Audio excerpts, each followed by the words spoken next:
ধানের শীষের নির্বাচনী উঠান বৈঠকে আমার সামনে উপস্থিত সনাতনী মা বোনেরা, আপনাদের উদ্দেশ্যে আসলে আসা। আমার সনাতনী কাকারা এবং আমার সাথে যারা সফরসঙ্গী হিসেবে এসেছেন তাদের সবাইকে আমার শ্রেণীর ভিতরে সালাম, আসসালামু আলাইকুম, এবং সনাতনী মা বোনদের আদাব, শুভেচ্ছা। আপনারা কেমন আছেন? আমার মনে হয় আপনারা বাড়ির মূল্যবান সময় নষ্ট করে এই সময় কাজ বাজ থাকে, অনেক কষ্ট করে এসে এখানে বসছেন। একটু আমাকে সময় দিলে, একটু চুপ করলে সবাই, আমি দু একটা কথা বলবো।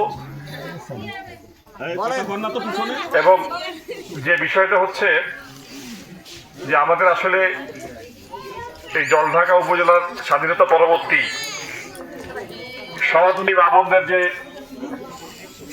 বা সনাতনী ভাইদের যে ইতিহাসটা, সেটা হচ্ছে না পাওয়ার বেদনার, বঞ্চনার।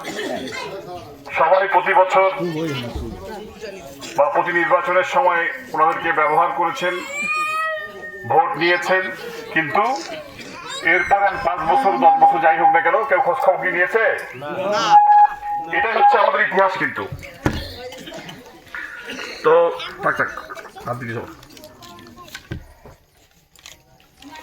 আমরা এখানে অনেকেই অনেক কথা আলোচনা করলো, যেগুলো ভোটের জন্য আসলে প্রয়োজনীয় কথা সেটা।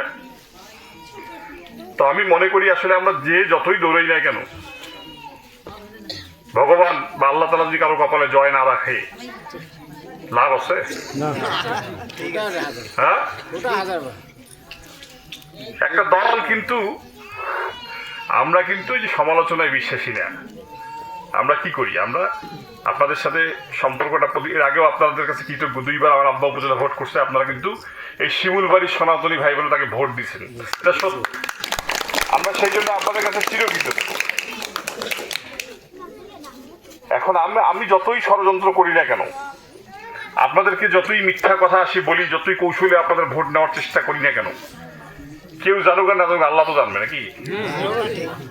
তা আমার চিন্তা যেখানে শেষ, আল্লাহ ওখান থেকে কিন্তু বিচারটা করে রাখবে, আমি জিততে পারবো। তো এখন জলঢাকায় যে নির্বাচনটা হয়েছে, সারা বাংলাদেশে তফসিল এখনো ঘোষণা হয় না। এখানে প্রার্থী ডিক্লেয়ার হওয়ার পরে যে ঘটনাটা দেখলাম, জলঢাকায় কোনো নির্বাচন হইতেছে না, জলঢাকা হইতেছে সৈয়দলি ঠেকাও।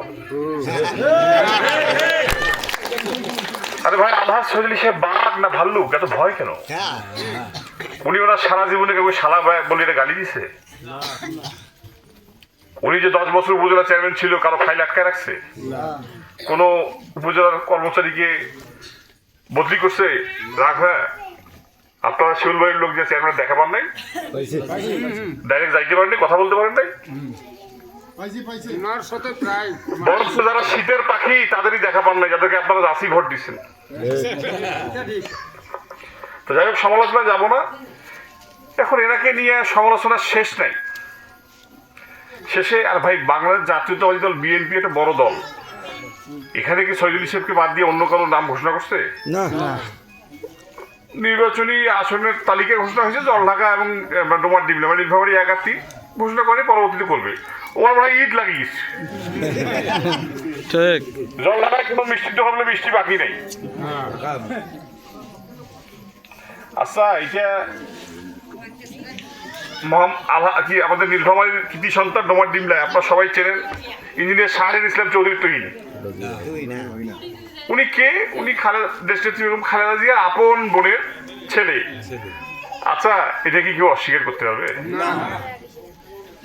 আর ডোমার ডিমলাও কইতেছে, ওখানকার নেতার সাথে একসাথে থাকে, কয়েছে ভাগ নিয়ে বেলে হয় তো করে নমিনেশন দিন। আচ্ছা, এটা কোনো কথা, কোনো মানুষের কথা? এটা আর ভাগ নিয়ে ওনার ভোটের দাঁড়াইলেও থাকবে, না থাকলেও দাঁড়াইলেও থাকবে।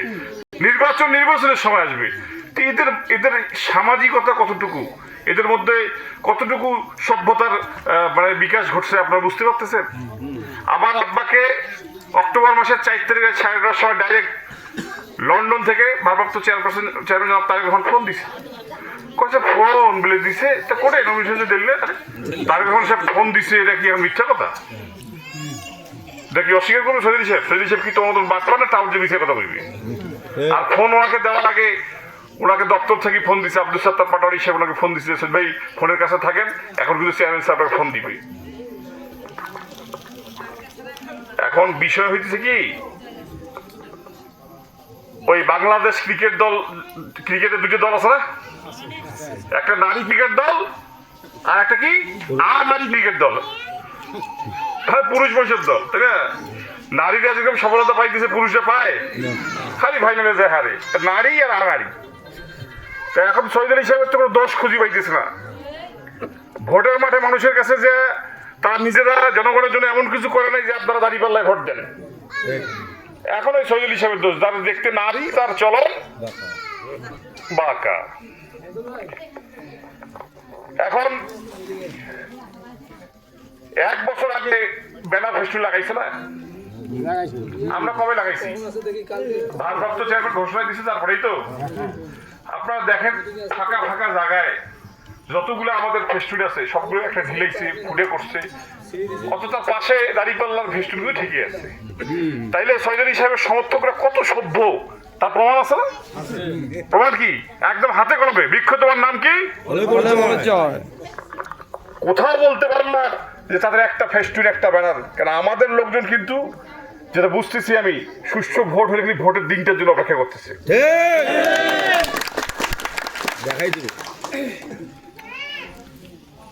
আমরা যে এতগুলো মন্দির ঘুরলাম পুজোর সময়, কোথাও যে কি আমরা গীতে পাঠ করছি? মন্দিরে তোমার চাঁদা দেওয়া যায় না। এখন এবার ভোটের জন্য ঠেলা পড়িয়ে যে সবগুলা গীতে পাঠ করতেছে। আচ্ছা হইলো গীতের চ্যাপ্টার গেল, আল্লাহ যদি মানুষকে বিপদে ফেলা কিছু করা আছে? এখন কইতে কইতে এখন দেখেন আপনাদেরকে খারাপ লাগে না? এখন কি কইতেছে বলে হরে কৃষ্ণ হরে বল দাড়ি কথা বলে টানি তোল। না না, কৃষ্ণ কি এত টাকা বসছে তোমার কইবে যে তোমার দাড়ি গলা টানি তোলো? একে আমার মুখের কথা কি ভাই, আপনি শোনেন নাই? তাদের সেক্রেটারি, পার্টির সেক্রেটারি কি হরে কৃষ্ণ হরি বল দাড়ি গলা বলে টানি তোল।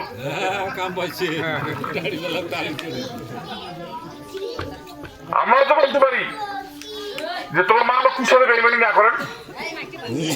ধানের শেষ কথা কি হয় ওই, আমরা তো সেটা বলার প্রয়োজন বোধ করি না। কারণ আপনারা যদি মনে করেন এখানে ধানের শীষের যে প্রার্থী যিনি ভালো, সৎ এবং যোগ্য, আপনারা ভোট দিবেন। আমরা তো কোনো কিছু বলতে চাই না। এই দেখেন আজকে যদি আমি এখন কথা বলি, সমালোচনা যদি তারা শুরু করছে, যৌক্তিক সমালোচনা করি। এই যে ওরা হানা ভোটের জন্য চিল্লাচিল্লি করতেছে, এই যে জুলাই সনদ নিয়ে তারা এত চিৎকার চেঁচামেচি করতেছে, অথচ ওই যে আন্তর্জাতিক আদালতের যে মামলা করছে, ট্রাইব্যুনাল মামলা করছে না, সে মামলার সাক্ষী হয়ে গেছে সাদিক কায়েম আর শিবিরের সাবেক সভাপতি কি সিকবাতুল্লাহ।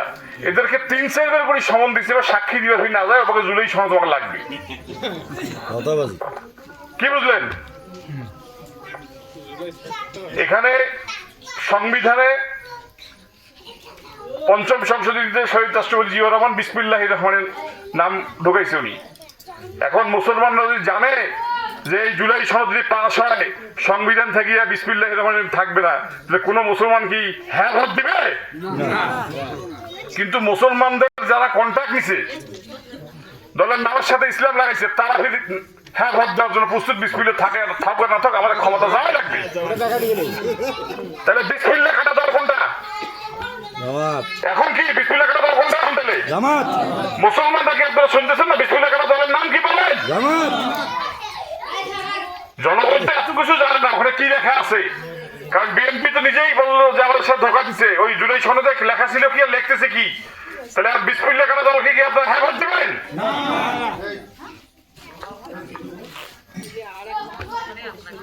সব থেকে বড় বিষয় হইতেছে এই যে একটু আগে বলি আসলাম যে আপনাদের হিন্দু বৌদ্ধ খ্রিস্টান ঐক্য পরিষদ আছে না, কল্যাণ আরো অনেকগুলো আছে তো সংস্থা আছে না, তো ওখানে কি মুসলমান শাখা আছে? আমি এই শিমুল বাড়িতে কেন আপনাদের কথা বলতেছি, জামাতে ইসলামের হিন্দু শাখা বলে আছে, জামাতে ইসলাম হিন্দু শাখা। আপনার শিমুল বাড়ির 2-1 সনাতনী ভাই দেখবি বক্তব্য দিচ্ছে, দেখবেন সেটা ওই তো কইছি, অন্য ইউনিভার্সিটি নাই। হ্যাঁ, তাহলে এটা কি দ্বিচারিতা না? আমার কথা হইতেছে, রাত অনেক হয়ে গেছে, আমি কিছু কথা আপনাদের সামনে তুলে ধরলাম। আমার মা বোনরা আপনারা এখানে বসে আছেন, আমাদের জল ঢাকায় 2,90,000 ভোট, তার মধ্যে 1,43,000 হচ্ছে সনাতনী মানে মা বোনদের। এর মধ্যে আপনারা আছেন, তোমরা কিন্তু ফজরের নামাজ পড়ি ভোট দিবে যাইবে। তারপরে প্ল্যান আছে লাইন বড় করে থাকবে, যেখানে হিন্দু ভোটার বেশি, সনাতনী ভোটার বেশি, মনে ডিস্টার্ব করার চেষ্টা করবে। আপনারাও দয়া করি ওই দিন সকালবেলা উঠিয়ে তুলসী গাছের জল দিয়ে ভোটটা দিয়ে আসি, বনটা খাইবেন, ভাত খাইবেন বা যাই খাইবেন গরম ভাত, কি করেন? আর কাকার ঘর ভোট দিয়ে বসে থাকবেন। আমাদের পার্টির চেয়ারম্যান বলছে যে একটা দিন সেন্টার পাহারা দিবেন, আগামী 5 বছর আমরা আপনাদের পাহারা দেবো। যদি কোনো ব্যর্থ হয় ভোট দিবেন না। এরপরে ভোটটা কোন দলের পৈতৃক সম্পত্তি না, এটা আপনাদের অধিকার। যদি জাতীয়তাবাদী দল আপনাদের 5 বছর কোনো দেখভাল করতে না পারে, আপনারা আগামীর ভোটে সেটা প্রমাণ করে দিবেন।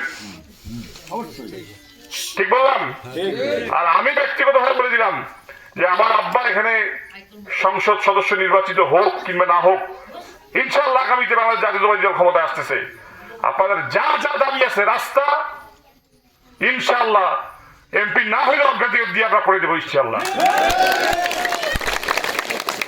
মন্দির, ধর্মীয় প্রতিষ্ঠান, একজন এমপি যদি সৎ হয়, এত কান্নাকাটি করার দরকার নাই। এত কান্নাকাটি, আমার আব্বা উপজেলা চেয়ারম্যান বক্তব্য সেই দিছে যে মন্দিরের নামে বরাদ্দ, মসজিদের নামে বরাদ্দ, খালি সই করে টাকা তুলে নিয়ে গেছে, কাজ হয়নি। কিন্তু কি করবে, সই করতে হবে, এমপি সবাই মিলিয়ে এক। তো যাই হোক, আপনারা সকাল সকাল কারা ভোট দিতে যাবেন একটু হাতটা তুলে দেখান তো। আপনাদেরকে আমি মন থেকে আপনাদের আচরণ আমি খুবই সন্তুষ্ট। আপনাদের এখানে আমার সাথে যোগাযোগ রাখবেন। আপনাদের যে কোনো সময় যে কোনো সমস্যা, সুখে দুঃখে বিপদে আপদে আমাকে পাশে পাবেন, এটা কথার কথা না। একবারে কি বার আমার আব্বা এই বছর 3 বার ভোট করতেছে, যদি আমি জীবনে ভোট করি আমাকে আশা লাগবে না? কোন মুখখান ধরে আসবো যদি কথা না ঠিক? অতএব আমার আব্বার জন্য দোয়া করবেন এবং আপনারা বাংলাদেশ জাতীয়তাবাদী দল এই ধানের শীষ মার্কায় ভোট দিবেন। এবং আপনাদের যে এই গণতন্ত্রের প্রতীক হয়ে আছে, তিনি একজন মহিলা, আমাদের দেশ নেত্রী বেগম খালেদা জিয়া, তার থেকে 17 বছরে তো কেউ বেশি নির্যাতিত হয় নাই। সেও বলছে যে আগামীতে মেয়েদের সব জায়গায় সমান পার্টিসিপেশন করার ব্যবস্থা থাকবে বিএনপি সরকারের। এগুলো অনেক নারীদের জন্য আরো অনেক বেশি কর্মকাণ্ড আছে, পরে সবাই পেলে এসে আপনাদেরকে জানাবো। তবে হ্যাঁ, আমরা যেটা দল করবে সেটাই জানাবো, আপনাদেরকে ধোকা দেব না, ঠিক আছে? বাসি থাকতে কোনো জায়গায় টিকিট ধরে দেবো না। সবাইকে ধন্যবাদ, এখানে যারা আয়োজক তাদেরকে ধন্যবাদ। সবার সুস্বাস্থ্য কামনা করে আমার বক্তব্য এখানে শেষ করছি। শুভেচ্ছা।